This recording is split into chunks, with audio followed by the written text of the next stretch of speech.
ചേപ്പറമ്പ് ശ്രീകണ്ഠപുരം റോഡിൽ ഇന്ന് ഉച്ചയ്ക്ക് നടന്ന ഒരു അപകടമാണിത്. ചേപ്പറമ്പ് ഭാഗത്തു നിന്നും ശ്രീകണ്ഠപുരം ഭാഗത്തേക്ക് ചെങ്കൽ കയറ്റിപ്പോയ ഒരു ലോറിയാണ് തലകീഴായി മറിഞ്ഞ് ക്യാബിനടക്കം ഈ വാഹനത്തിൻ്റെ ബോഡിയടക്കം എല്ലാം തകർന്ന് തരിപ്പണമായി കിടക്കുന്നത്. ചെങ്കല്ലുകൾ വാഹനത്തിലുണ്ടായിരുന്നത് മുഴുവൻ റോഡിലും റോഡിൻ്റെ ഓരത്തുമായി ചിതറി തെറിച്ച് കിടക്കുന്ന അവസ്ഥയിലുമാണ്. ഇതിൽ വാഹനത്തിലുണ്ടായിരുന്നവർക്ക് നിസ്സാര പരുക്കുകളൊക്കെ ഏറ്റിട്ടുണ്ട്. അവരെ ആസ്പത്രിയിൽ പ്രവേശിപ്പിച്ചു എന്നാണ് അറിയുവാൻ വേണ്ടി സാധിച്ചത്.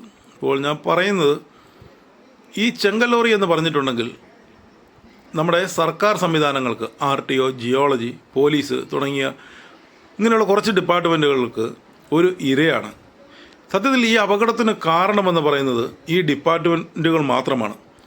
ഇവരെ മാനസിക സംഘർഷത്തിലാഴ്ത്തി ഈ ചെങ്കൽ ലോറിയിലെ ഡ്രൈവർമാർക്ക് ഉറങ്ങുവാനൊരു സമയം നൽകാതെ, കാരണം പോലീസ് വിശ്രമിക്കുന്ന സമയത്താണ് ഇവർ വാഹനവുമായി നിരത്തിലൂടെ പോകുന്നത്. ഇവർ മറ്റ് വാഹനത്തിലുള്ള ആൾക്കാരോട്, ഡ്രൈവറോടൊക്കെ ചോദിച്ചാണ് പോകുന്നത്. വഴിയിലെവിടെയെങ്കിലും ചെക്കിംഗ് ഉണ്ടോ, RTO ഉണ്ടോ, പോലീസുണ്ടോ, ജിയോളജി ഉണ്ടോ എന്നെല്ലാം ചോദിച്ചാണ് ഇവർ കള്ളന്മാരെ പോലെ മനുഷ്യന്മാർക്ക് വീട് വയ്ക്കാനുള്ള ഈ ചെങ്കല്ലുമായി പാത്തും പതുങ്ങിയും ഗവൺമെൻറ് പറയുന്ന ടാക്സും അടച്ച് സർവ്വനികുതിയും അടച്ച് ഈ വാഹനവുമായി റോഡിലൂടെ കള്ളന്മാരെ പോലെ പാത്തും പതുങ്ങിയും പോകുന്നത്.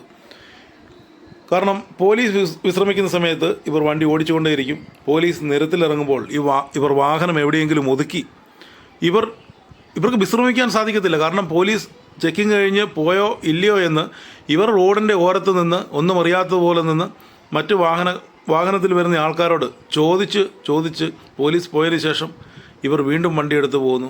അങ്ങനെ ഈ കേരളത്തിൽ ഇവർക്ക് എവിടെയാണോ എത്തേണ്ടത് അവിടെ എത്തുന്നത് വരെയുള്ള സകല പോലീസുകാർക്കും പിടികൊടുക്കാതെ, RTOയ്ക്ക് പിടികൊടുക്കാതെ, അതുപോലെ ജിയോളജിക്ക് പിടികൊടുക്കാതെ ഒരു സാഹസ പ്രവൃത്തി, അതായത് ഒരു ടാസ്ക് പൂർത്തിയാക്കി ചെല്ലുന്നത് പോലെയാണ്, ഭയങ്കര ഒരു വെല്ലുവിളി ഏറ്റെടുത്ത് ചെല്ലുന്നത് പോലെയാണ് ഒരു ലോഡ് കല്ലുമായിട്ട് ഇവിടെ നിന്നും കോഴിക്കോടോ, കുറ്റ്യാടിയോ, പേരാമ്പ്രയോ, വയനാടോ, നാദാപുരമോ, തൊട്ടിൽപ്പാലോ അവിടെയെല്ലാം ഇവരെത്തുന്നത്. എന്തുവാ ചെയ്യേണ്ടത്? എൻ്റെ പൊന്നു സുഹൃത്തുക്കളെ, നിങ്ങൾ ഇവരൊക്കെ കല്ലും കൊണ്ട് അവിടെ വരുമ്പോൾ ഇവർക്കൊരു മെഡലോ, സ്വർണ്ണ മെഡലോ, ഒരു ട്രോഫിയോ എന്തെങ്കിലും ഇവർക്ക് കൊടുക്കേണ്ടതാണ്. കാരണം ഇങ്ങനെയൊക്കെ ജീവൻ പണയം വെച്ചിട്ടാണ് ഇവർ ഈ ചെങ്കല്ലുമായിട്ട് ഞങ്ങളുടെ നാട്ടിൽ നിന്ന്, ഈ ചേപ്പറമ്പിൽ നിന്ന് ഇവരങ്ങോട്ട് വരുന്നത്. ഇത് സത്യത്തിൽ ഈ വണ്ടിയുടെ കിടപ്പ് കണ്ടപ്പോൾ എനിക്ക് സങ്കടം സഹിക്കാൻ പറ്റില്ല. ഞാൻ ശ്രീകണ്ഠപുരം ഭാഗത്തേക്ക് പോയപ്പോൾ ഈ വാഹനം ഇവിടെ മറിഞ്ഞ് കിടക്കുന്നതാണ്. ഞാനൊന്ന് ബ്രേക്ക് ചവിട്ടി നോക്കി, അതിൽ ആരുമില്ല. പോലീസ് വാഹനം അവിടെ കിടപ്പുണ്ടായിരുന്നു. ഇല്ലാത്തത് കൊണ്ട് മാത്രമാണ് ഞാൻ അവിടെ നിർത്താണ്ട് പോയത്. തിരിച്ചു വന്നപ്പോൾ ആരുമില്ല. എനിക്ക് ഭയങ്കര വിഷമം തോന്നിപ്പോയി. അപ്പോൾ ഞാൻ അവിടെ നിർത്തി. ഒരുത്തൻ്റെ ചോറാണ്, ഒരുത്തൻ്റെ ജീവനാണ് ഈ കിടക്കുന്നത്. ആ ഒരു ബഹുമാനം നൽകി. ഇത് കുറച്ച് പേർ അറിയണം. ഇങ്ങനൊരു സങ്കടകരമായ അവസ്ഥയിലൂടെയാണ് ചെങ്കല്ലുമായി നിങ്ങളുടെ എല്ലാം വീട്ടിലേക്ക് വരുന്ന വാഹനങ്ങൾ ഇങ്ങനത്തെ കടമ്പകളെല്ലാം കടന്ന് ഇങ്ങനെ അപകടം പിടിച്ച റോഡിലൂടെ ആണ് ഇവർ വണ്ടി ഓടിച്ച് വരുന്നത്. ഇതൊന്ന് മനസ്സിലാക്കുന്നതിന് വേണ്ടിയാണ് ഞാൻ ഈ വീഡിയോ എടുത്തത്. കാരണം ഞാനിപ്പോൾ പറഞ്ഞത്, ഇവരുടെ ഇങ്ങനെ ഈ ചെങ്കൽ വാഹനങ്ങൾ അപകടത്തിൽപ്പെടുന്നതിന് കാരണം നമ്മുടെ ഇവിടുത്തെ ഡിപ്പാർട്ട്മെൻറ്റുകൾ തന്നെയാണ്. ഇവരെ ജീവിക്കാൻ അനുവദിക്കുക. ഇവരെന്ത് തെറ്റാണ് ചെയ്യുന്നത്? ഇവർ കള്ളക്കടത്ത് സാധനമാണ് കൊണ്ടുവരുന്നത്. എല്ലാ മനുഷ്യന്മാർക്ക് വീട് വയ്ക്കാനുള്ള സാധനമല്ലേ കൊണ്ടുവരുന്നത്.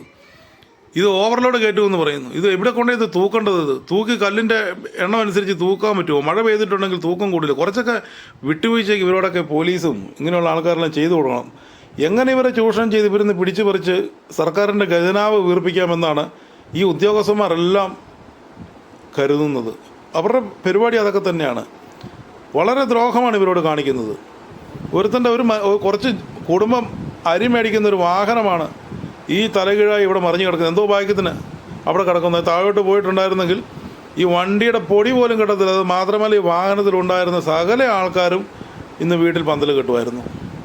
എന്തായാലും ഈ വാഹനത്തിലുണ്ടായിരുന്ന പ്രിയപ്പെട്ട സഹോദരങ്ങൾക്ക് ഒരാപത്തും വന്നില്ല എന്നറിഞ്ഞതിൽ വളരെ സന്തോഷമുണ്ട്. ഒന്നും സംഭവിക്കാതിരിക്കട്ടെ. എല്ലാവർക്കും നമസ്കാരം.